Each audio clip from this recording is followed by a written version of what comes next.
보시겠습니다. 하나님의 말씀은 요엘서 2장 1절부터 2절까지 말씀, 그리고 12절부터 17절까지 말씀 보시겠습니다.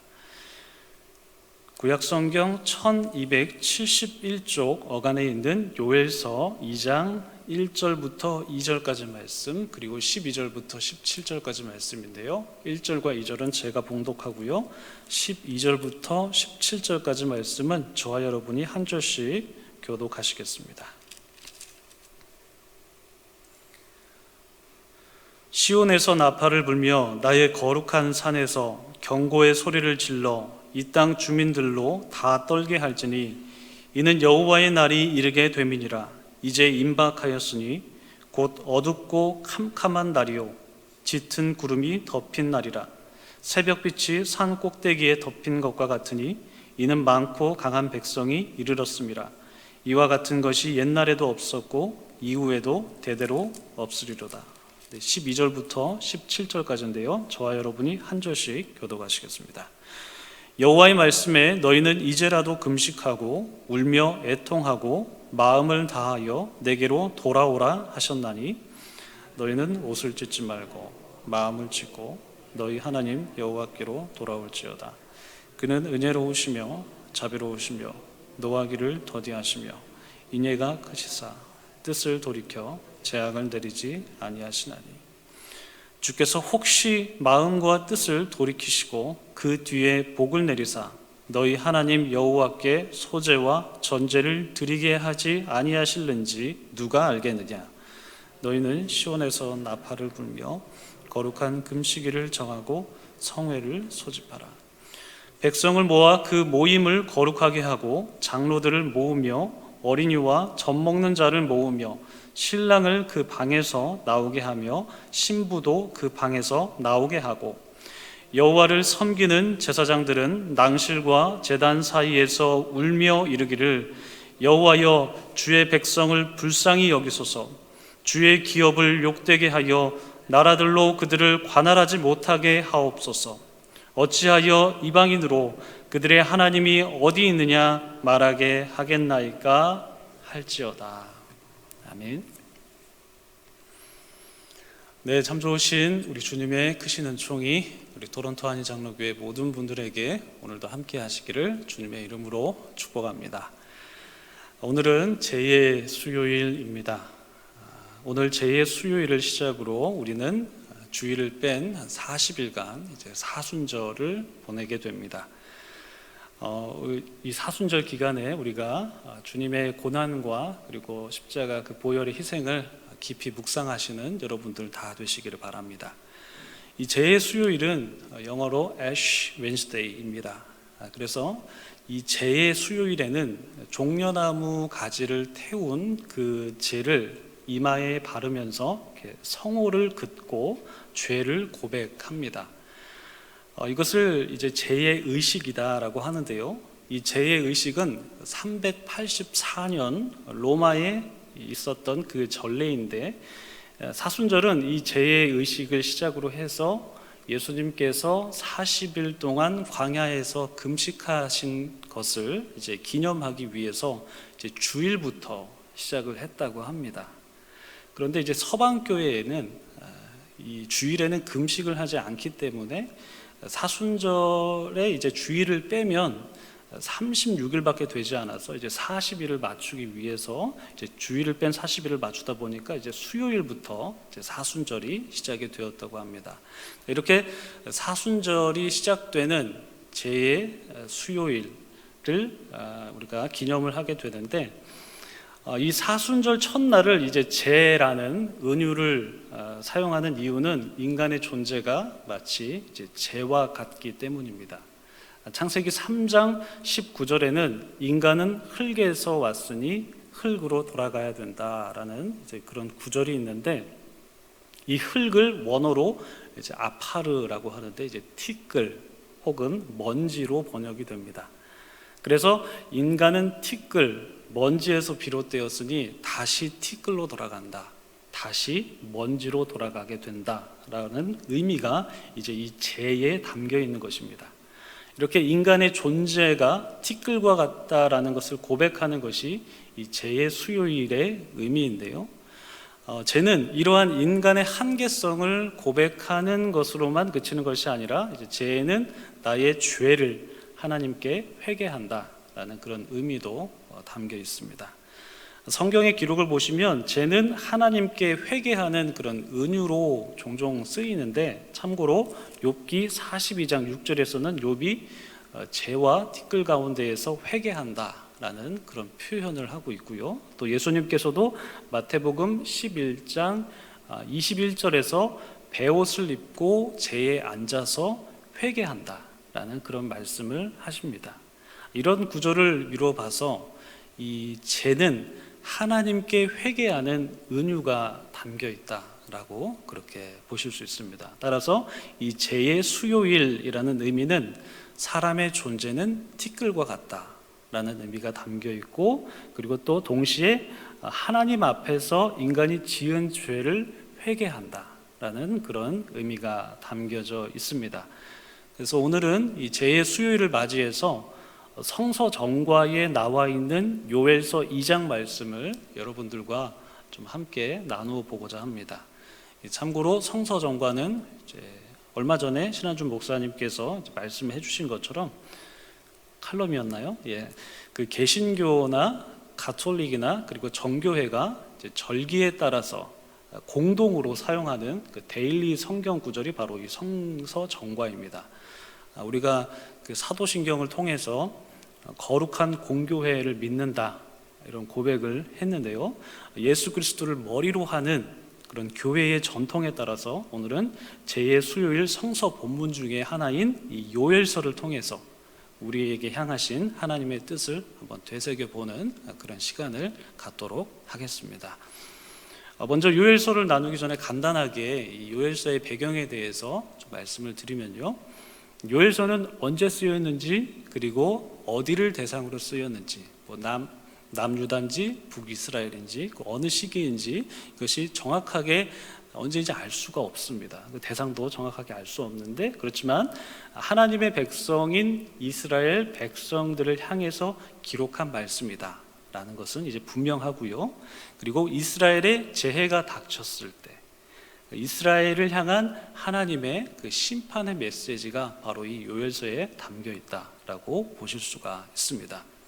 요엘서 1장 4절을 보시면요, 팥중이가 남긴 것을 메뚜기가 먹고, 메뚜기가 남긴 것을 느치가 먹고, 느치가 남긴 것을 황충이 먹었다 라는 이런 기록을 봐서 이스라엘의 지금 메뚜기과에 속하는, 그러니까 팥중이나 메뚜기나 느치나 황충은 이제 메뚜기과에 속하는 다 곤충을 의미하는데요.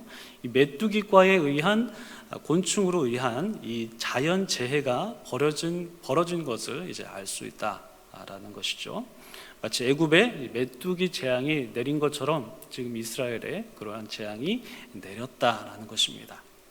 이렇게 이스라엘의 메뚜기 떼의 출몰이 거듭되면서 이스라엘 땅에는 자연스럽게 이제 곡식들이 사라지게 되는 것이죠. 요엘은 이러한 자연재해 현상에 대해서 여호와의 날이라는 표현을 사용하면서 여호와의 심판이 이제 곧 도래하게 될 것이다 라고 지금 이스라엘 백성들에게 선포하고 있는 것입니다. 오늘 본문 1절과 2절 한번 보시면요, 시온에서 나팔을 불며 나의 거룩한 산에서 경고의 소리를 질러 이 땅 주민들로 다 떨게 할지니 이는 여호와의 날이 이르게 됨이니라. 이제 임박하였으니 곧 어둡고 캄캄한 날이요 짙은 구름이 덮인 날이라. 새벽빛이 산 꼭대기에 덮인 것과 같으니 이는 많고 강한 백성이 이르렀습니다. 이와 같은 것이 옛날에도 없었고 이후에도 대대에 없으리로다. 요엘은 그 메뚜기 재해를 겪은 이스라엘을 향해서 시온에서 지금 나팔을 불고 거룩한 산에서 경고의 소리를 질러야 된다라고 말씀합니다. 마치 전쟁에 나갈 때 나팔을 이렇게 불었던 것처럼 그들에게 닥친 상황이 마치 이제 전쟁과 같을 것이다. 그 여호와의 날이 전쟁과 같을 것이다 라고 말씀하는 것이죠. 요엘의 선포는 메뚜기 재앙 이후에 하나님께서 나타나셔서 우리를 심판하실 텐데, 그날은 어두운 날이고 그날은 캄캄한 날이고 짙은 구름이 덮인 날이며 아주 전무후무한 아주 두려운 날이 될 것이다 라고 그렇게 말씀하고 있는 것입니다.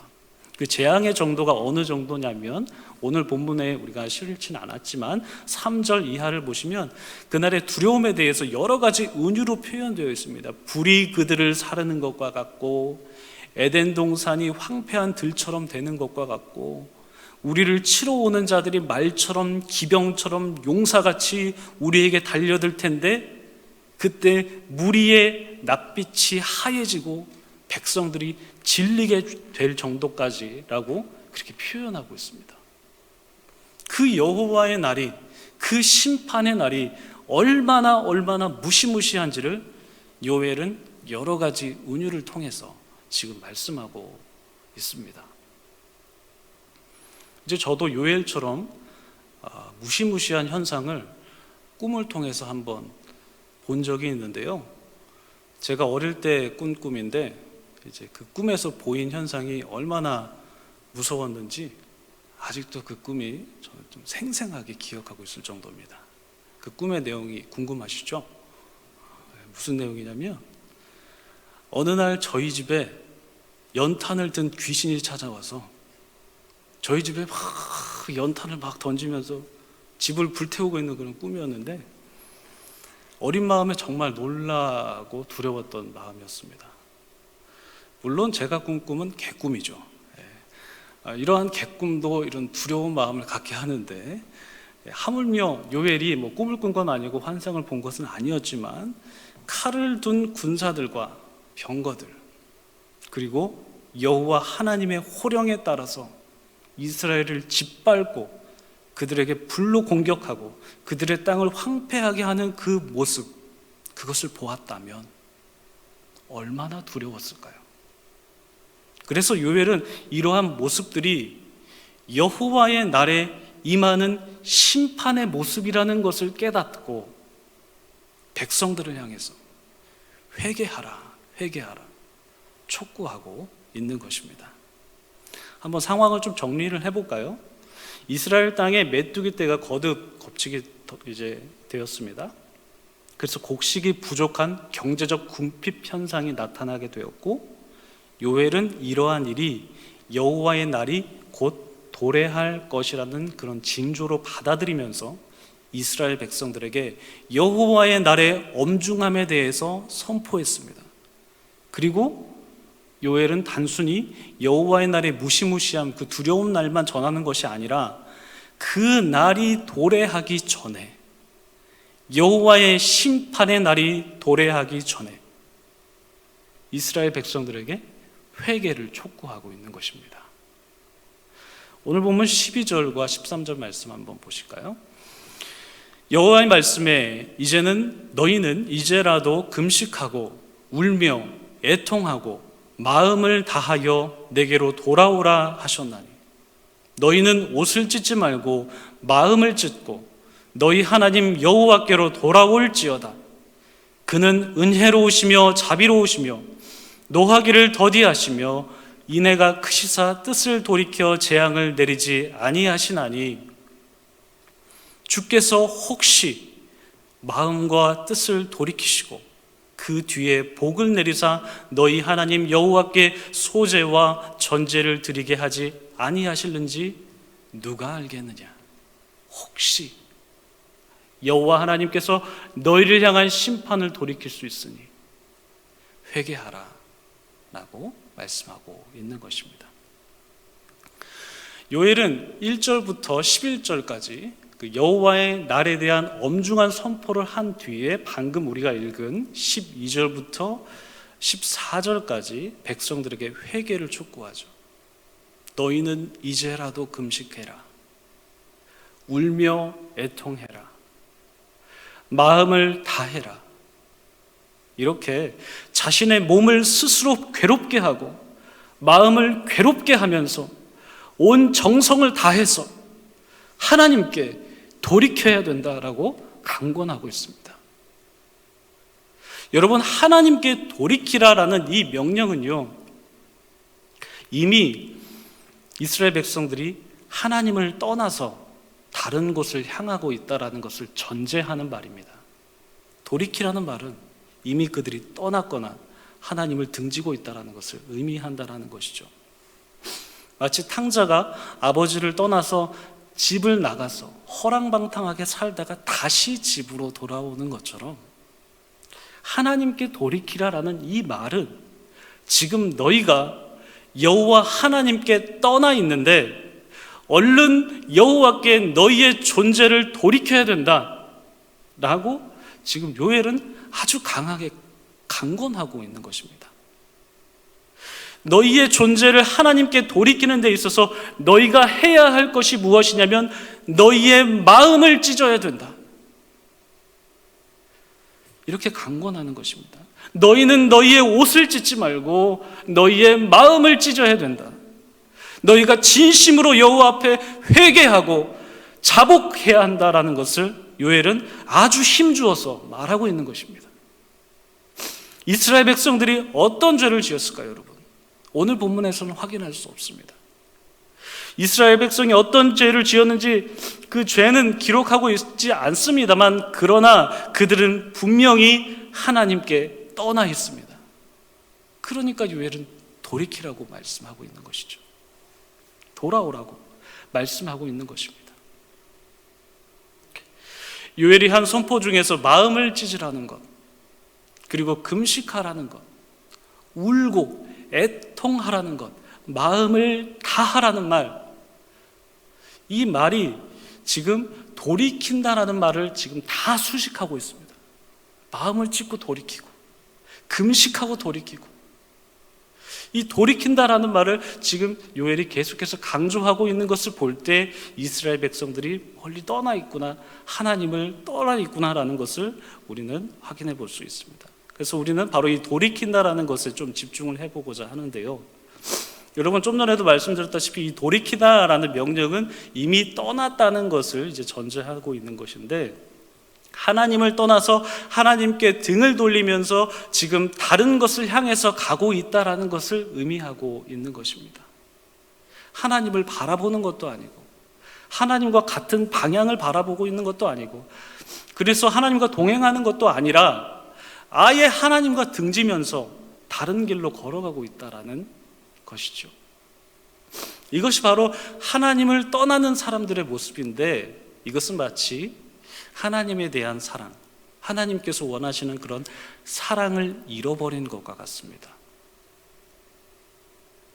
여러분, 요한계시록 2장에는 에베소 교회에 대한 칭찬과 책망이 기록되어 있는데, 먼저 예수님께서는 에베소 교회를 칭찬하시면서 이렇게 말씀하시죠.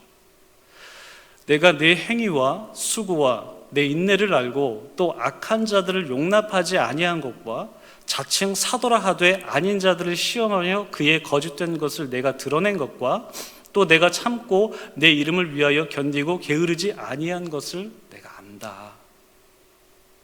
이 말씀은 예수님께서 에베소 교회를 향해서 하신 말씀입니다.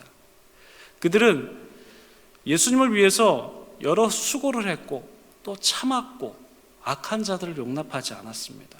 그리고 자칭 사도라 하는 사람들도 시험에서 거짓된 것을 드러냈습니다. 교회 공동체를 잘 보호했다라는 것이죠.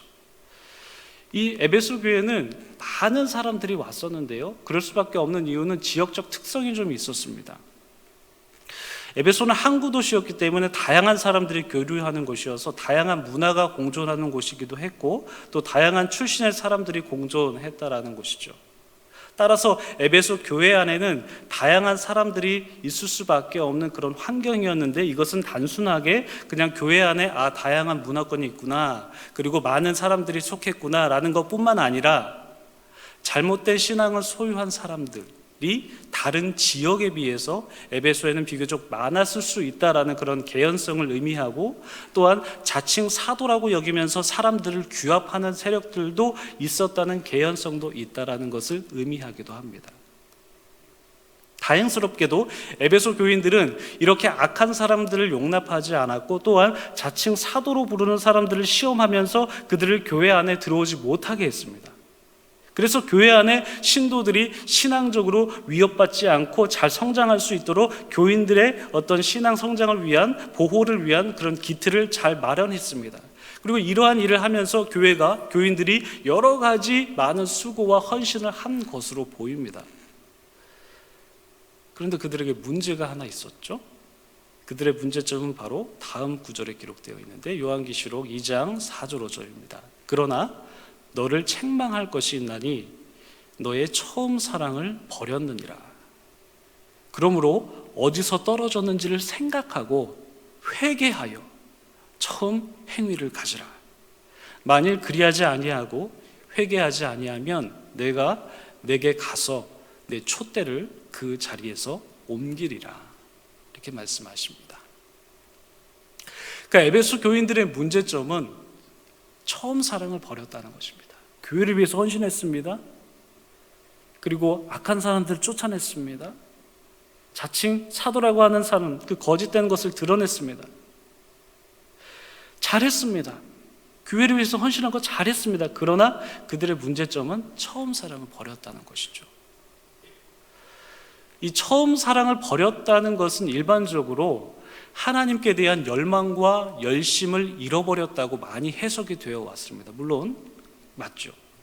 물론 이 해석대로 교인들 중에는 처음 가졌던 그런 신앙의 열정을 잃어버린 사람들도 있었을 것입니다.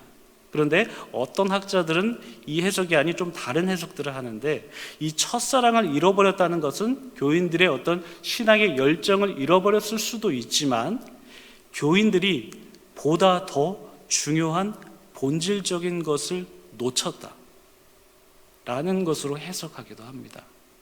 그러니까 다시 말해서 처음 사랑이라는 것은 신앙생활의 가장 핵심적인 것을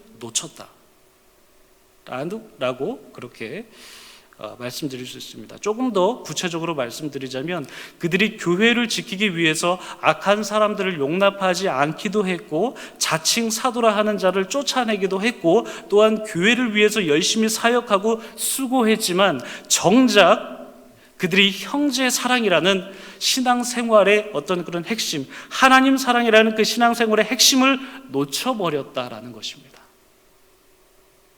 그들이 공동체를 지키기 위해서 악한 사람들을 가려내고, 또한 자칭 사도라 하는 사람들을 시험하면서 공동체의 구성원들이 악한 영향을 받지 않도록 지켜낸 것은, 수고한 것은 참 그들이 칭찬받아 마땅한 일이지만, 그리고 교회를 위해서 열심히 수고하고 헌신하는 것은 참 감사한 일인데, 그런데 그들이 그렇게 공동체를 지켜 나가려고 하다 보니 그들 가운데에 사랑을 잃어버렸다는 것이 바로 예수님의 지적이었다는 것입니다. 물론 이것이 이제 학자들의 해석 중에 하나이긴 합니다만, 이 해석이 좀 일리가 있는 이유는 에베소서를 보시면, 에베소서도 이제 에베소 교회를 향한 메시지인데요, 에베소서를 보시면 에베소서에서는 유독 성도 간의 하나됨을 강조하고 있습니다. 특별히 4장을 보시면요. 이런 것을 보았을 때 요한계시록에 나온 이 첫사랑을 잃어버렸다라는 예수님의 말씀이 이들이 형제사랑에 대해서 놓치고 있다라는 그런 해석이 전혀 개연성이 없어 보이진 않다라는 것입니다. 그러므로 예수님께서 이 첫사랑을 잃어버린 에베소 교인들에게 그 첫사랑이 어디에서 떨어졌는지 너희들 한번 생각해보고 회개하라 라고 촉구하고 있다라는 것입니다. 다시 돌이켜라. 너희들이 처음 공동체를 세우면서 서로 사랑하고 하나 되었던 그 첫사랑의 감격을 다시 한번 회복해라 라고 예수님께서 권면하시는 것입니다. 세월이 지나면서 에베소 교회가 처음에는 얼마 없었겠죠. 교인들도 얼마 없었겠죠. 그렇지만 교회의 구성원들이 많아지면서 이들이 신앙을 유익하게 하기 위해서 반드시 조직이 또 필요했었을 것이고, 또 조직을 세우면서 교리도 정하고, 또한 교회 안에서 내규들도 있었을 것인데, 이러한 일을 하는 것이 매우 중요하지만 보다 더 중요한 것을 놓쳐버렸다는 것입니다. 그 사랑을 놓쳐서는 안 된다는 것을 지금 예수님께서 말씀하고 계시죠. 그러니까 이렇게 에베소 교회는 처음 사랑을 놓쳤다는 것으로 너희들이 지금 하나님을 떠나 있다라는 그런 메시지를 들었습니다. 왜냐하면 그들도 회개해야 된다라는 메시지를 들었기 때문에. 그리고 오늘 본문에는 이스라엘 백성이 어떤 죄악으로 하나님을 떠나 있는지 나와 있지는 않습니다만, 요엘 선지자는 이 돌이키라는 메시지를 통해서 그들도 분명히 하나님을 떠나 있다라고 선포하고 있습니다. 하나님을 떠나 있는 그들에게 요엘 선지자는 회개하라라고 외치면서 돌이키라고 강조하고 있습니다. 지금 너희가 하나님을 떠나 있지만 너희가 마음을 찢으면서 하나님께 돌이킨다면 하나님께서 혹시 너희를 향한 뜻을 돌이킬 수 있다. 14절에 그렇게 말씀하고 있으시죠. 혹시 돌이킬 수 있다. 너희가 하나님께 돌이킨다면 하나님께서 너희를 향한 뜻을 혹시 돌이킬 수 있으니 실오라기를 잡는 심정으로 너희가 마음을 찢어야 된다 라고 말씀합니다. 그리고 요엘은 이러한 회개가 이스라엘의 어떤 개인적인 회개가 아니라 공동체적인 회개를 해야 된다라고 말씀하죠. 강조하죠. 15절부터 17절까지 말씀을 보시면요, 너희는 시온에서 나팔을 불어 거룩한 금식일을 정하고 성회를 소집하라. 백성을 모아 그 모임을 거룩하게 하고 장로들을 모으며 어린이와 젖 먹는 자를 모으며 신랑을 그 방에서 나오게 하며 신부도 그 방에서 나오게 하고, 여호와를 섬기는 제사장들은 낭실과 제단 사이에서 울며 이르기를 여호와여 주의 백성을 불쌍히 여기소서. 주의 기업을 욕되게 하여 나라들로 그들을 관할하지 못하게 하옵소서. 어찌하여 이방인으로 그들의 하나님이 어디 있느냐 말하게 하겠나이까 할지어다. 그러니까 여호와께 돌이키라는 이 회개를 할 때 단순히 개인적인 회개가 아니라 장로에서부터 어린이까지 젖먹이까지, 그리고 제사장들도 함께 모여서 눈물 흘리면서 여호와께 마음을 찢으면서 기도해야 된다라는 것을 요엘은 말씀하고 있습니다. 그렇게 한다면 혹시라도 여호와께서 너희를 향한 뜻을 돌이킬 수 있다라는 것입니다. 이 혹시라는 말에서 그들이 여호와께 떠나 있다라는 그 죄악이 얼마나 무거운 죄인지, 무서운 죄인지를 알 수 있게 합니다. 우리가 돌이킨다면 하나님께서는 당연히 당신의 뜻을 돌이키는 것이 아니라 혹시 돌이킬 수 있다라는 것이, 이 표현이 하나님을 떠나는 것에 대한 그 죄의 무거움을 느끼게 해주는 것 같습니다. 여러분, 앞서 말씀드렸다시피 오늘은 돌이키라는 것, 마음을 찢으면서 하나님께 돌이키라는 그 말씀에 강조가 되어 있습니다. 금식하는 것과 울며 애통하는 것, 그리고 마음을 다하는 것, 옷을 찢는 게 아니라 마음을 찢는 행위는 모두 다 돌이키라는 말을 수식하고 있습니다. 돌이키라는 명령은 떠나 있다는 것이 전제되어 있는 것입니다. 떠나 있다는 것은 돌아와야 한다라는 메시지가 담겨 있는 것입니다. 혹시 우리의 마음이 하나님을 떠나 있다면 우리의 마음을 하나님께 돌이켜야 합니다. 교회 사역도 열심히 하고 예배 참석도 열심히 하지만 내 마음이, 나의 중심이 여호와 하나님을 떠나 있다면 우리는 요엘 선지자의 이 엄중한 말씀을 우리는 마음 깊이 새겨야 할 것입니다. 너희는 돌이키라. 금식하며 울며 애통하며 돌이켜라. 돌이켜라. 마음을 찢으면서 돌이켜라. 너의 처음 사랑이 어디 있는지 확인해보고 생각해보고 다시 돌이켜라. 보다 중요한 가치가 무엇인지 돌이켜라. 그렇게 요엘 선지자는 사순절 첫 시간을 맞이하는 우리에게 돌이키라는 쟁쟁한 하나님의 음성을 들려주고 있습니다. 오늘 우리가 나눈 이 요엘서는 말씀드렸다시피 재의 수요일에 공동으로 나누는 그런 말씀입니다. 이 재의 의미는 우리가 티끌에서부터 창조되었고 또다시 티끌로 돌아가게 된다는 우리는 먼지 같은 존재라는 것이고, 티끌과 같은 우리의 인생 속에서 혹시 우리가 하나님을 떠나 있는 것은 아닌지 우리의 모습을 제 가운데에서 회개하는 심정으로 다시 한번 돌아보고, 혹시 티끌 같은 인생을 살면서 중요한 것을 놓치면서 살아가고 있는 것은 아닌지, 혹은 중요한 것을 두고 떠나 있는 것은 아닌지 각자의 마음을 살피시면서 우리의 마음을 찢으며 주님께 돌이키는 심정으로 사순절을 맞이하시길 바랍니다. 기도하겠습니다. 참 좋으신 하나님, 은혜를 감사드립니다. 오늘 저희에게 주신 이 엄중한 말씀을 우리가 허투루 듣지 아니하고 마음속에 새길 수 있도록 주 성령께서 우리 가운데 역사하여 주시옵소서. 너희는 돌이키라, 마음을 찢으며 돌이키라 라고 선포하였던 그 요엘 선지자의 음성을 우리의 마음속에 깊이 새기면서 하나님을 떠나는 것이 아니라 하나님을 바라보고 하나님과 같은 방향을 바라보면서 우리의 죄를 고백하면서 사순절을 의미 있고 주님과 함께 고난에 동참하는 시간으로 보낼 수 있도록 주여 도와주시옵소서. 감사드리며 예수님의 이름으로 기도드립니다. 아멘.